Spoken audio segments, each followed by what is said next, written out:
खूब से जिया सजायो बलम गुनया कौना पायो खूब खूब से जिया सजायो बलम गुनया कौना पायो जियरा से जियरा मिलायो बलम गुनया कौना पायो जियरा से जियरा मिलायो बलम गुनया कौना पायो।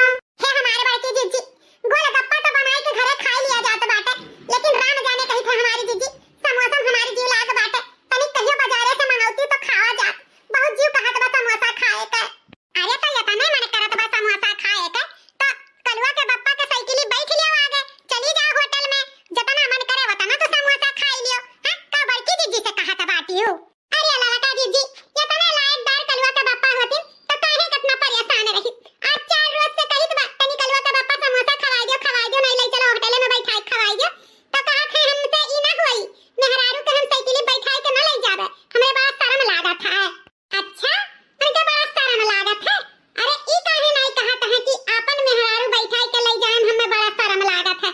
दूसरे मेहरारू अब पाई जाना तो तुरंते बैठाई के लेके चले दिए समोसा खवावे।